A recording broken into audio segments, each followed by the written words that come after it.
Fala, povo de Deus, paz e bênção do Senhor seja sobre a sua vida. Estamos hoje indo para o nosso 5º capítulo do livro de Atos, na nossa leitura comentada da Bíblia. Estamos lendo o livro de Atos e eu quero te convidar hoje, mais uma vez, estamos fazendo aí a nossa leitura. Pega a tua Bíblia, pega a caneta, o papel, bora lá para a palavra de Deus, foco na palavra, hein? Bora lá?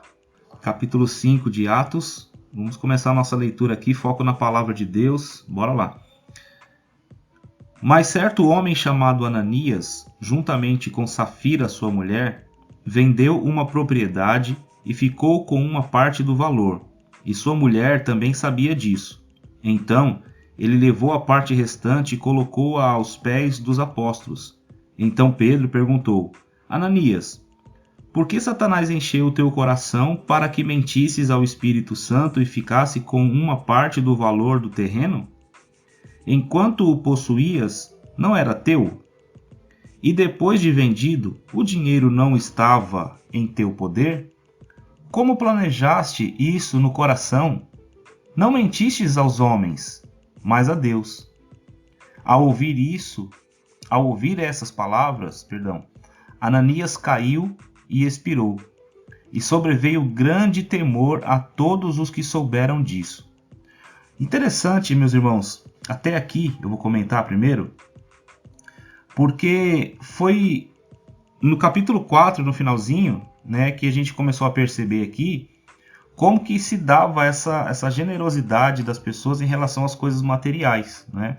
No capítulo 2, a partir do versículo 42, quando começam as primeiras conversões, a gente percebe que eles tinham um espírito de comunidade, né? Eles desenvolveram esse espírito de cuidado uns para com os outros, e a Bíblia fala que eles repartiam tudo lá no Atos 2,42. E aqui, no Atos 4, do 32 em diante, também vai mostrar esse espírito de generosidade que eles tinham uns para com os outros, onde a gente vê que ninguém ficava tendo necessidade. A gente vê aqui, ó, por exemplo, no Atos 4,35, se repartia a qualquer um que tivesse necessidade, né? Então a gente percebe que esse compartilhar de posses, de vender bens, isso não foi nada imposto. Até comentamos isso no último capítulo. Não foi nada imposto pelos apóstolos. Foi uma coisa natural que começou a surgir dentro deles. Essa necessidade foi algo muito espontâneo.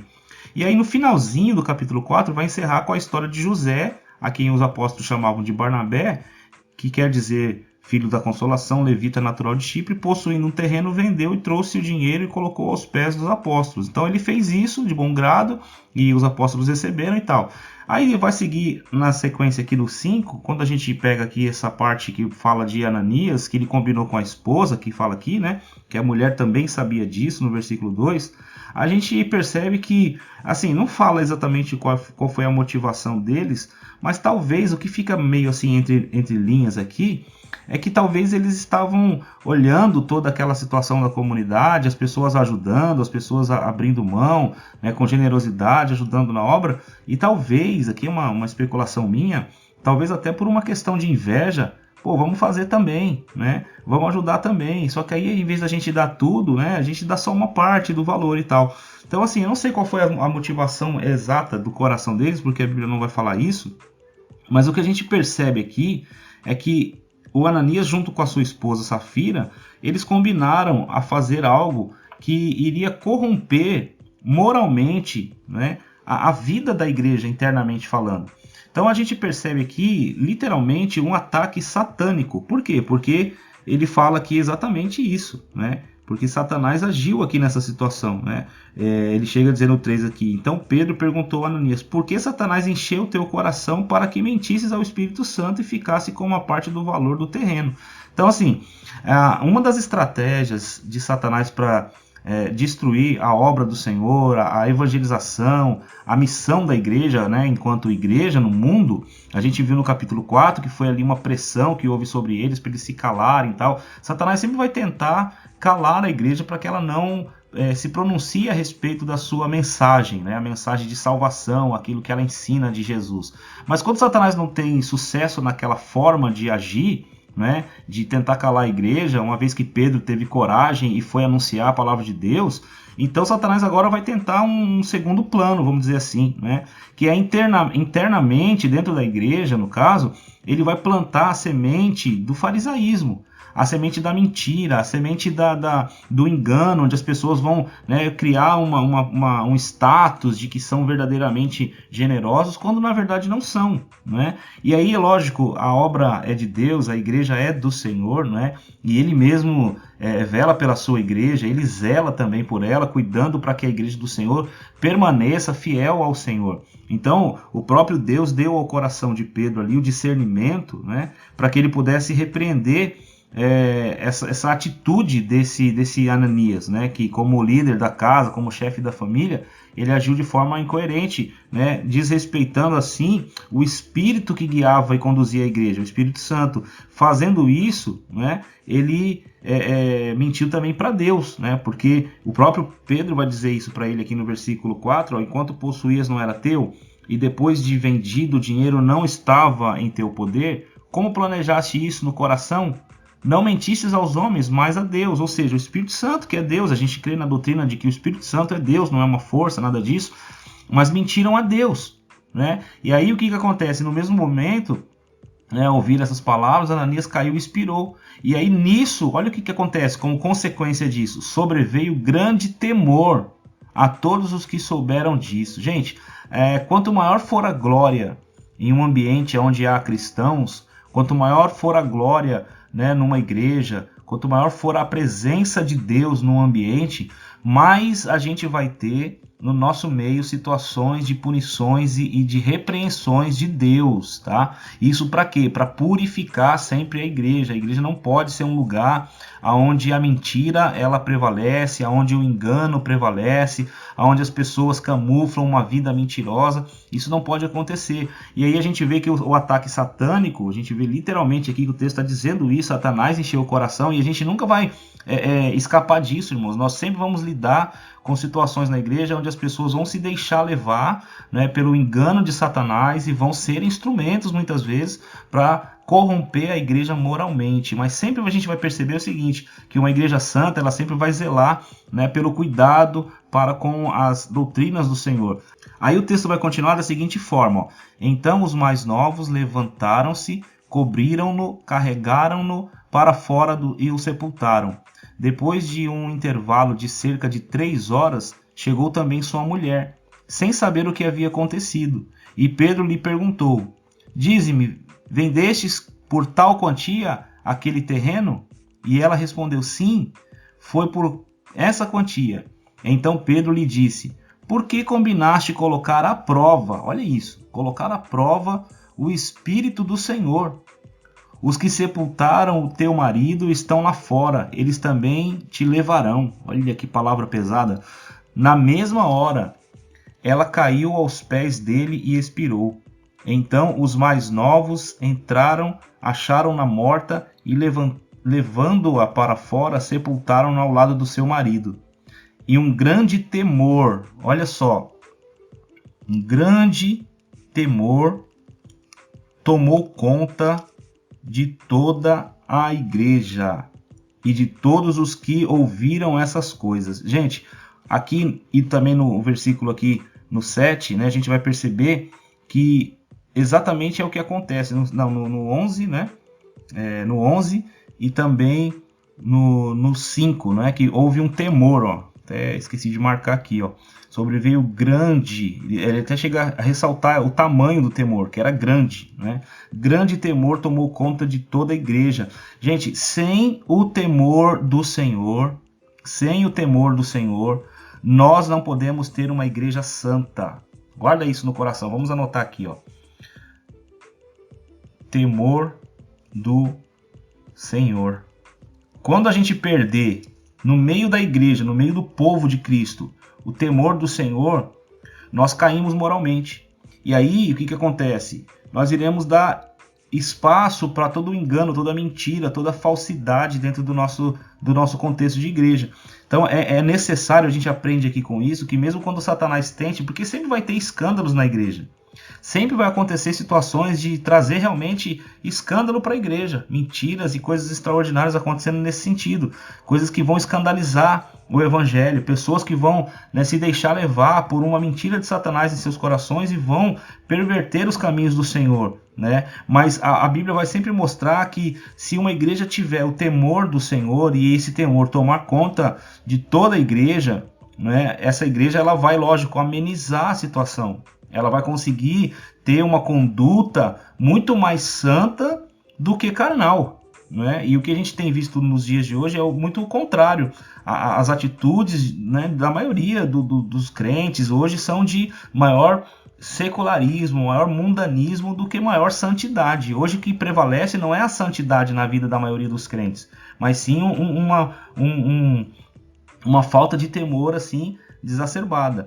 Aí o texto vai continuar aqui de uma forma muito interessante, né, que muitos sinais e feitos extraordinários eram realizados entre o povo por meio dos apóstolos, e eles permaneciam juntos no pórtico de Salomão. É interessante a gente lembrar que nos primeiros momentos da igreja, eles sempre estavam indo para o templo, porque era o lugar de referência para, vamos dizer assim, viver a religiosidade em comunidade, né? E embora o povo os admirasse muito, ninguém mais tinha coragem de juntar-se a eles. Olha que legal. Ao mesmo tempo que a gente vê no capítulo 4 as pessoas se juntando a eles, né, e crendo no evangelho, a gente vê a igreja crescendo, outros por, né, consequência, tinha medo de se juntar a eles. Olha que interessante esse detalhe. Por quê? Porque ser crente representava de fato aqui, olha isso, ser um discípulo de Jesus representava ser alguma coisa muito séria, ter uma vida, uma postura muito correta diante de Deus, por causa do temor, né? Embora o povo os admirasse, olha só, eles admiravam, achavam bonita a vida deles, muito, né? Admirasse muito. Ninguém mais tinha coragem de juntar-se a eles, com medo de que, poxa, eu não vou me comprometer inteiramente com o meu coração na obra de Deus. Então não vou não, certo? Então era esse sentimento que havia no coração das pessoas. E é isso que a gente percebe que ao longo da história, a igreja de um modo geral, tá? Não é uma crítica à igreja A, B ou C, mas no modo geral, assim, a igreja, né, nesse tempo, ela vem perdendo essa característica, né? A igreja, em vez de ser uma luz e uma referência, né, para o mundo, as pessoas olharem para a igreja e admirar a igreja, a postura dos crentes. Eu sou de um tempo não muito antigo, né, de 20 e poucos anos de fé, mas que um crente geralmente tinha uma palavra, né, quando ele deixava uma coisa aberta num estabelecimento para pagar depois, geralmente esse crente não era tido como caloteiro, era uma pessoa digna de confiança e coisas desse tipo. Hoje tem sido diferente, né? A gente tem visto que os mais problemáticos são os crentes, os pastores, inclusive. Então isso é uma coisa para a gente observar. E isso tudo é sinal do quê? Da falta desse temor do Senhor, que é necessário a gente resgatar nesses dias de hoje. O temor do Senhor, ele só vem através da sabedoria de Deus, que vem pela palavra. A Bíblia diz que, né, o temor do Senhor é o princípio da sabedoria, né? E aí o texto vai continuar aqui, ó, cada vez mais agregava-se ao Senhor grande número de crentes. Olha só, tanto homens como mulheres. Ao mesmo tempo que agregavam, outros não queriam chegar. Por quê? Porque aqueles que agregavam-se a eles sabiam que ser crente era uma coisa séria, sabia que se tornaram um discípulo de Cristo, um discípulo, né, ali junto com os apóstolos, era uma grande responsabilidade. Não era uma modinha que todo mundo podia seguir e que era legal, não. A ponto de os doentes serem levados para as ruas e colocados em leitos e macas para que quando Pedro passasse, ao menos sua sombra os projetasse sobre alguns deles. Também das cidades ao redor ia muita gente para Jerusalém, levando doentes e atormentados por espíritos impuros, e todos eram curados. Os sinais, como a gente viu aqui, né, e feitos extraordinários, era algo muito comum na vida daquela igreja, né? E a gente percebe que aqui era algo que realmente, toda vez que acontecia os milagres, sempre apontavam, né, para a mensagem do evangelho. Sempre os discípulos tinham esse cuidado de apontar para Cristo, né? Todas essas curas, quando aconteciam, sempre mostrando que Jesus era quem havia feito aquele sinal. Aí o 17 vai dizer o seguinte: então o sumo sacerdote, agora aqui a gente vai perceber que a consequência dessa vivência do Espírito não vai deixar Satanás quieto aqui. Ele perdeu essa primeira batalha, e essa segunda batalha, aquela primeira, no capítulo 4, tentando calar a igreja, não conseguiu, tentando colocar imoralidade no meio da igreja, né? Imoralidade no sentido de mentira e tal. Agora ele vai tentar um ataque de perseguição. Então a gente vai entrar aqui, ó. Então o sumo sacerdote e todos os que estavam com ele se levantaram, isto é, o grupo dos saduceus, aquele mesmo grupo do capítulo 4, e tomados de inveja, olha, o mesmo sentimento que eles tinham com relação a Jesus, né? Cheguei a comentar no capítulo 4 que aquele tribunal que julgou Jesus de uma forma injusta, agora eles estavam diante deles, e prenderam os apóstolos e os colocaram na prisão pública. Olha isso, gente, né? Mas de noite, olha que louco isso aqui é muito demais. De noite o anjo do Senhor abriu as portas do cárcere e, tirando-os para fora, disse: Ide, apresentai-vos no templo e anunciai ao povo todas as palavras dessa vida. Gente, isso é incrível, uma intervenção de Jesus naquele momento para que eles pudessem estar de volta no templo para alcançar o coração de mais pessoas, sabe? Mais pessoas precisavam ouvir aquela mensagem, mais pessoas precisavam converter-se por causa da mensagem, das palavras desta vida. Depois que ouviram isso, eles entraram de manhã cedo no templo e começaram a ensinar. Olha, a ênfase do ministério apostólico era esse ensino de Jesus. Chegando, porém, o sumo sacerdote e os que estavam com ele convocaram o sinédrio com todos os líderes religiosos dos israelitas e enviaram guardas ao cárcere para trazê-los. Os guardas foram até lá, mas não os encontraram na prisão. Então, voltando, anunciaram-lhe isso, dizendo: Encontramos o cárcere trancado com toda a segurança e as sentinelas em pé junto às portas. Mas quando as abrimos, não encontramos ninguém. Milagrosamente eles saíram. Não sobrou ninguém lá dentro do cárcere. E quando o capitão dos guardas do templo e os principais sacerdotes ouviram essas palavras, ficaram perplexos. Olha isso. Né, por causa deles e pelo que teria acontecido. Ficaram pensando, o que aconteceu? Como é que eles saíram? Né? E aí, o texto vai seguir aqui dizendo: Então chegou alguém e lhes avisou: Os homens que pusestes na prisão estão aonde, gente? Em casa, com medo, atemorizados, né? Estão aonde? No templo, ensinando o povo. Olha essa missão aqui da igreja, gente. Né? Essa é a missão da igreja. Eu fiquei pensando aqui, né, quando houve a pandemia, a gente, né, era tudo muito novo, tudo diferente pra gente, mas, a gente, né, acabou em alguns momentos ficando sendo pressionados pela pressão popular e também pela pressão das autoridades a ficar em casa, aquela coisa toda, não ir para a igreja, não cultuar. E de certa forma, olha só, eles estavam debaixo de ameaça de morte. E eles foram para o templo. Eles foram cumprir a missão deles e ensinar o povo, né?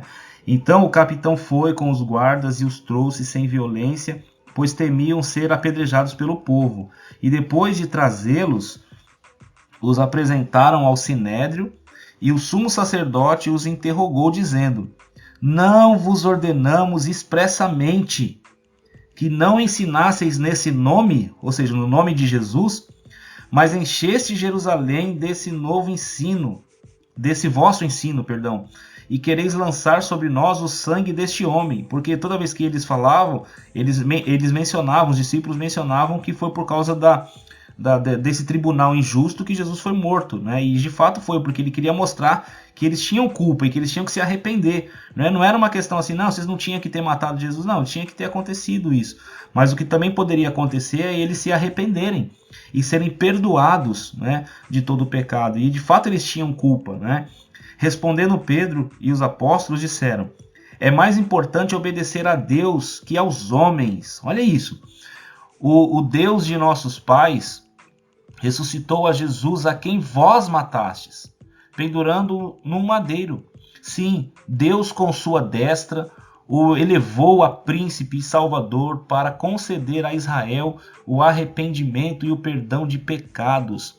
E nós somos testemunhas dessas coisas, e também o Espírito Santo que Deus concedeu aos que lhe obedecem. Olha isso, mais uma vez aqui, se eu não me engano, pela terceira ou quarta vez, eles dizendo que o conteúdo da mensagem sempre é mostrar, né, que o caminho para se encontrar salvação em Cristo Jesus, apenas, na verdade, né, é o arrependimento para perdão dos pecados, né? E sempre eles colocam, olha, nós somos testemunhas disso. Nós somos testemunhas dessas coisas e também o Espírito Santo que concedeu a nós, né, aqueles que obedecem a Jesus. Aí o que acontece? Diante da situação que fica meio quente aqui dentro desse conselho, o texto vai seguir da seguinte forma: ouvindo isso, eles se enfureceram e queriam matá-los. Então certo fariseu chamado Gamaliel, doutor da lei, respeitado por todo o povo, levantou-se no sinédrio e mandou que aqueles homens saíssem por um momento. Então, tira eles aqui um pouquinho, vamos conversar. E prosseguiu: homens israelitas, tende cuidado com o que estáis para fazer a estes homens, porque há algum tempo surgiu Teudas, dizendo ser alguém. A ele se juntaram uns 400 homens, mas ele foi morto.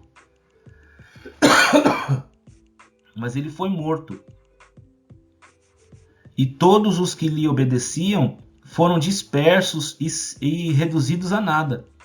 Depois dele, nos dias do recenseamento, surgiu Judas, o galileu, e desencaminhou muitos que seguiam. Mas ele também morreu, e todos os que lhe obedeciam foram dispersos. Olha o conselho de Gamaliel. Agora vos digo, afastai-vos destes homens e deixai-os livres. Pois se este projeto ou esta obra for dos homens, se desfará. Olha isso, gente. Mas se é de Deus, não podereis derrotá-los, para que não sejais achados combatendo contra Deus. Muito interessante esse conselho dele, porque por obra do Espírito de Deus, eles foram parados aqui. Nesse momento que o Gamaliel, ele, de uma forma muito influente, né, ele chama a atenção esses dois homens, o Teudas e o Judas, né, que foram homens que se levantaram, influenciaram muitas pessoas, mas depois que morreram o movimento acabou. Ele traz essas situações à tona para poder dizer, olha, se esse tal de Jesus, ele não for realmente quem ele dizia que então isso vai morrer, acabou. Agora, se ele for também, tem um problema, vocês vão estar combatendo contra Deus. Então, o versículo 40, concordaram com ele e chamando os apóstolos, aplicaram-lhes chicotadas e ordenaram que não falassem em nome de Jesus, então os soltaram. Então eles foram açoitados e mais uma vez, olha só, eles foram proibidos de falar de Jesus, do nome de Jesus. E aí foram soltos.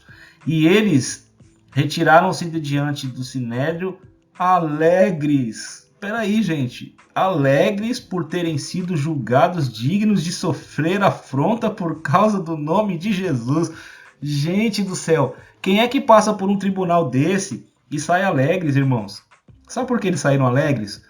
Porque a alegria do Senhor estava sobre a vida deles. Talvez eles morreriam se eles fossem condenados por esse tribunal, porque esse tribunal tinha poderes sobre eles, né? E tanto é que eles queriam matá-lo, versículo 33. Mas eles não morreram, então eles estão alegres porque agora, a gente só tomou uma chicotada aqui, né? Uma açoitada, né? Então tá bom, estamos no lucro, vamos embora, vamos continuar pregando. Esse era o espírito desses homens, um espírito de ousadia que estava sobre eles, que fez com que eles não ficassem atemorizados com as afrontas que eles recebiam por causa de Jesus. Na verdade, eles ficaram felizes por terem sido julgados dignos de sofrer, né, afronta por causa do nome de Cristo.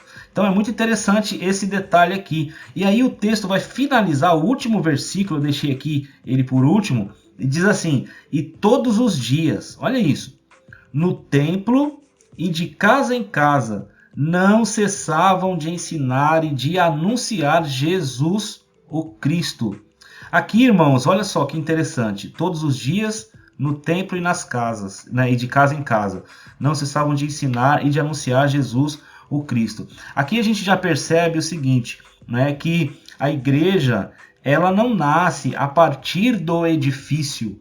A igreja não nasce a partir do local de adoração. Lembra que Jesus falou para a mulher samaritana que chegará um tempo em que os verdadeiros adoradores adorarão o Pai em espírito e em verdade, e são esses que o Pai procura? Lembra que Jesus falou que onde estiver 2 ou 3 reunidos no seu nome, ali ele se fará presente? Lembra que o apóstolo Paulo, em algumas das suas cartas, como por exemplo em Romanos, ele saúda a igreja que está na casa de fulano de tal? Então, veja só, a igreja do Senhor não é um prédio, um edifício, não é o templo.